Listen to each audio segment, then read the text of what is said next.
Disculpe, ¿tiene la estampa de Karl Jastrzębski de 1973 cuando tenía patillas? Muéstrame los $30, porque si no los tienes, no las saco del escaparate. Está bien. Aquí tienes, amiguito. Ya no la quiero. ¿Qué pasa? Ay, los Simpsons. Cuántas cosas nos han enseñado, cuántas cosas han predicho y cuántas veces nos hicieron miar de risa. ¡Paren todo! Esto no es un video especial de la revista Puck de los Simpsons, no, nada que ver, sino lo que spoilea el título, la portada y Milhouse. Vamos a hablar un poco de las tarjetas de béisbol, su historia, cómo nació, por qué son tan valiosas, a qué se debe el coleccionismo de ellas, dónde puedo conseguir una y dónde puedo vender otra, etcétera, etcétera. Estamos en la semana donde se abre una nueva temporada de las ligas mayores, y bueno, si sos fanático de este deporte o quizás no tenés ni idea de este deporte, por ahí en una de esas te entusiasma un poco saber la historia de cómo surge este pasatiempo norteamericano que fue furor en una época y que hoy está muy decaído el negocio, pero no muerto. ¿Querés saber más? Empecemos, pero primero la intro. Dale.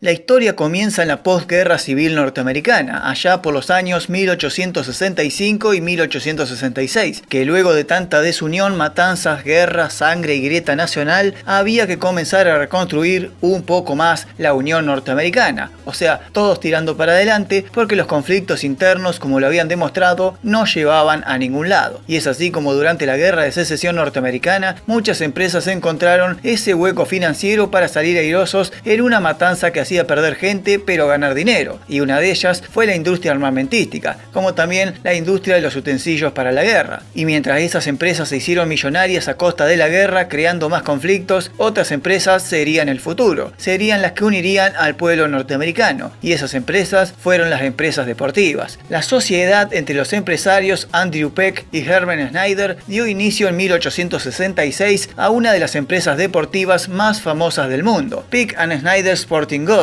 Y qué mejor aliado para una naciente compañía de indumentaria deportiva que el deporte del momento, el béisbol, que se iba convirtiendo en el furor del pasatiempo americano, pero que la guerra lo había interrumpido, pero posguerra terminó explotando, y comenzaron a surgir equipos como jugadores con diferentes cualidades y habilidades que llamaban la atención a un pueblo que necesitaba distracción luego de tanta guerra. Y si hay habilidad que sobresale en un país como Estados Unidos, además de ser los ingenieros del mundo y los maestros del espectáculo y el show, también lo son en el marketing o la publicidad, donde son realmente los líderes mundiales. Y la naciente Peck and Schneider, quienes vendían todo tipo de artículos de béisbol como bates, pelotas, guantes y uniformes, comenzó a combinar deporte con imagen, y la imagen es poder. Y es así como surgían estas incipientes imágenes ilustrativas en modo publicitario de la empresa en periódicos de la época. Pero necesitaban algo más, algo por el que el cliente se vaya más que satisfecho y que por supuesto volvieras prontos, como diría Apu. Es así como ya en 1868 Peck and Schneider comienza a sacar unas cromos de béisbol como objeto publicitario. De un lado una imagen, podía ser un jugador, como un estadio, un objeto del deporte o una insignia de algún equipo, y del otro lado publicidad de la empresa, mucha publicidad. Esto no hizo más que renovar el interés de la gente, no solo por el béisbol, sino también por la empresa que comenzó a repuntar económicamente a pesar de la crisis de la posguerra. Las cromos de Peck and Schneider son consideradas las primeras tarjetas de béisbol de la historia, pero no quedaron ni rastros de ellas. De hecho,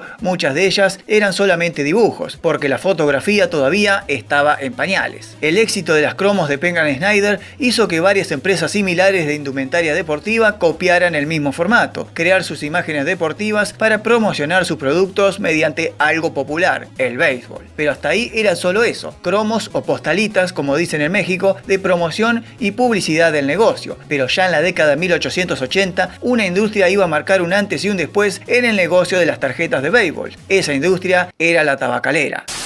Empresas como Allen & Gunter y Goodyear & Company tomaron este formato de tarjetas publicitarias para hacerlas propias, con su publicidad pero con otra intención, que sean coleccionables y para adultos, ya que obviamente el cigarrillo es producto para el adulto, pero con la diferencia que salían tarjetas de otros personajes del momento y del deporte, como boxeadores, jockeys, actores famosos, inventores, personajes populares, reyes y presidentes, como también banderas y monumentos. La producción de postales y tarjetas comenzó comenzó su maquinaria, pero las que valían la pena y las que la gente buscaba eran las tarjetas de béisbol. Es por eso que ya a finales del siglo XIX, las tabacaleras, la industria deportiva, la industria de las golosinas y las destilerías también sacaban sus propias publicidades con tarjetas de jugadores de béisbol. La mayoría seguían siendo ilustraciones, pero en algunas colecciones y series encontrabas fotos de verdad. Esto era mucho más coleccionable todavía. En el año 1903, en Oxford, Pensilvania, la empresa Bresic Williams sacó a la venta la primera serie de tarjetas coleccionables de la historia, solo para ser comercializadas, nada de publicidad. Y acá comienza el boom de las tarjetas, que iba en concordancia con el apogeo y el crecimiento popular del deporte mismo. Uno de los grandes monopolios de tarjetas de béisbol fue la tabacalera American Tobacco Company, que era la creación de varias empresas del tabaco fusionadas, entre ellas la que te mencioné antes, Gooding & Company. Esta empresa tenía dos series al principio, con publicidad y sin publicidad. Por ejemplo, en 1909 salió una serie donde estaba la tarjeta de Honus Wagner, uno de los beisbolistas más famosos de la época, pero como Wagner se enojó porque no quería aparecer como publicidad en una tarjeta de una empresa de tabaco, su producción se interrumpió. Dicen que se hicieron apenas unas pocas más de 200 tarjetas de Honus Wagner y que hoy en día solo quedan 50 en el mundo originales y con destino comercial, ya que al pasar el tiempo muchas pierden el valor debido al poco cuidado que tuvieron, y al ser una tarjeta rara de conseguir, su valor aumentó exponencialmente, al punto que hasta hace unos años nada más, la tarjeta de Honus Wagner de 1909 era la más cara del mundo, ya que se vendía a $3.120.000, una verdadera locura consumidora. Pero a todo esto, ¿por qué aumentan el valor? Ahora te cuento.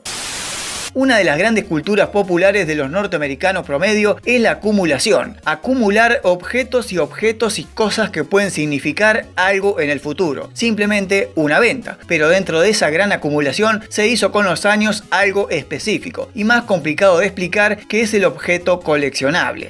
El objeto coleccionable tiene una historia detrás. No es lo mismo una silla que heredaste de tu abuelo que una silla que haya usado un presidente. O por lo menos es lo que nos cuenta Rick en El precio de la historia, que cada objeto tiene un pasado y una historia. Y si ese pasado es historia particular de algo o de alguien importante, tiene otro precio. Lo mismo pasa con las tarjetas de béisbol. Cuanto más difícil son de encontrar determinadas tarjetas de determinados jugadores, más aumenta el valor, porque son muy raras de encontrar. Y el coleccionista sabe que vale mucho y que pagaría una fortuna por tenerla, porque a la larga y con los años va a valer muchísimo más todavía. Pero claro, no cualquier tarjeta de béisbol es coleccionable e históricamente vendida en millonada de dólares. Las más raras son coleccionables porque quizás tuvieron poca tirada, como el caso de la de Honus Wagner, o porque son muy antiguas y quedan muy pocas en buen estado. Y eso es fundamental, el buen estado en el que estén. O las que están en mal estado pueden hacer bajar el precio como no te lo imaginás. El coleccionista paga y quiere la tarjeta impecable. Pero bueno, estamos hablando de tarjetas de béisbol que se hicieron hace más de 100 años y que un objeto que dure 100 años sin el desgaste del uso diario, en buenas condiciones y que no tenga ni el más mínimo rasguño, rayón o desviación o doblación del papel, hace que sea más raro todavía de conseguir. Y otra gran característica que una tarjeta de béisbol sea coleccionable y que puede ser vendida por miles y miles de dólares son aquellas de novato de algún jugador que luego fue recontra famoso. Claro, salió una serie de tarjetas específicas del comienzo de una temporada y allí estaban jugadores con trayectoria y los jugadores nuevos que empezaban ese año. Tal es el caso de la tarjeta de Baby Ruth de 1916, cuando todavía jugaba en los Red Sox y que era ya su tercera temporada y que se vendió 100 años después a una cifra no menor de los $717.000. O como cuando el señor Burns le regaló la tarjeta de Joe DiMaggio a Homero, diciéndole que era un novato de la novena neoyorquina medio con desprecio, y que luego Homero la cambió al gordo de las historietas por todo el dinero que tenía en la caja. ¿Qué significaba eso? Que esa tarjeta era esta, la de Joe DiMaggio de 1936, el año de su debut en las mayores. Y bueno, luego DiMaggio fue un histórico jugador de los Yankees que ganó un montón de series mundiales y récords y bla bla bla. Entonces la tarjeta de su año de novato aumentó exponencialmente debido a que luego fue un jugador histórico. Y la verdad, ¿quién carajo tiene tarjeta de alguno que recién comienza si ni lo conoces? Y ahí está el valor de tenerla. Si la tenés impecable y en buen estado, tenés una fortuna. Pero pará, porque nos desviamos un poco explicando el porqué del coleccionista, pero la historia siguió su curso normal. Si te va gustando el video, mientras tanto, cliqueate la suscribida al canal, que eso me ayuda mucho a mí a seguir adelante con estos videos históricos.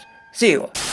Los años 20 y 30 fueron el pico de popularidad jamás alcanzada en Estados Unidos del deporte béisbol. Equipos como los Piratas de Pittsburgh, los Cardenales de San Luis, los Giants de Nueva York y los Yankees también de Nueva York hicieron de este deporte algo masivo al punto que muchos equipos y franquicias remodelaron sus estadios aumentando la capacidad debido al lleno absoluto que significaba cada partido. Y la popularidad del deporte vino al pelete para la popularidad de sus mercancías, más que nada las tarjetas coleccionables. En 1933 la empresa Goodnick Company sacó a la venta con sus paquetes de chicles o gomas de mascar una tarjeta oficial en cada una de ellas, en una serie de 240 tarjetas coleccionables. Esto le dio pie a que otras empresas hicieran lo mismo. Y como tanto el chicle como el tabaco masticable era muy común en el uso también del béisbol, imagínate el furor que fue eso. Era compra segura. Y así fue como los paquetes de chicle fueron dejando de lado a los cigarrillos en la venta de tarjetas de béisbol, porque al ser popular el deporte y el negocio de las tarjetas estaban destinadas más para un público infantil que para un público adulto. En la década del 40, luego de la Segunda Guerra Mundial, la empresa de chicles Bowman Gum sacó a la venta tarjetas comerciales bajo el nombre de tarjetas Bowman, pero no solo de béisbol, sino también de básquet, automovilismo y fútbol americano, y que fueron sensación a la hora de conseguirlas ya que tenían un mejor grabado, fotografía y ya contaban con información de los players detrás. Bowman Gum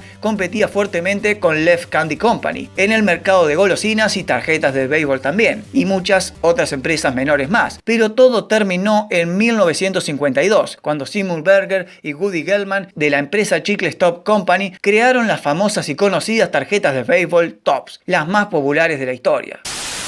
Las Tops eran tarjetas mucho más trabajadas en el diseño, más novedosas con datos adicionales que al reverso incluían las biografías de los jugadores y algo clave en lo visual, los colores. Era fundamental los colores. Rápidamente en los años 1952 y 1953 las Tops se convirtieron en las líderes del mercado, al punto que muchos de los competidores, como pasa siempre cuando hay un monopolio, tiende a desaparecer o se fusiona con el más poderoso, como pasó con los chicles Bowman Gum. Un dato curioso, las primeras series de tarjetas Tops venían en los paquetes de chicles bazucas. Sí, me imagino que habrás comido un chicle bazooka con su clásico cómic de regalo, ¿no? Bueno, esa. En 1959, una compañía rival estaba aflorando, como Fleer Gum, y esta hizo un contrato millonario con el jugador Ted Williams, de los Red Sox de Boston, donde salió una serie de 80 tarjetas coleccionables de su vida deportiva. Pero Fleer Gum, que se iba expandiendo, tenía limitado el mercado debido a que Topps ya tenía el monopolio del béisbol y los permisos prácticamente de toda la MLB. Entonces Fleer Gum se inclinó a sacar series históricas de equipos del pasado y jugadores de antaño, que tuvo mucho éxito a pesar del liderazgo de las tarjetas de Topps. Pero fue en la década del 60 donde comenzó una constante rivalidad entre las tarjetas Topps y Fleer por los derechos de imagen de los jugadores, y esto fue tan grave que derivó en juicios de copyright y derechos visuales a lo largo de toda la década. Y Topps era el líder de las tarjetas de béisbol y Fleer era el líder de las tarjetas de fútbol, que ya en la década del 60 era tan popular como el mismísimo béisbol.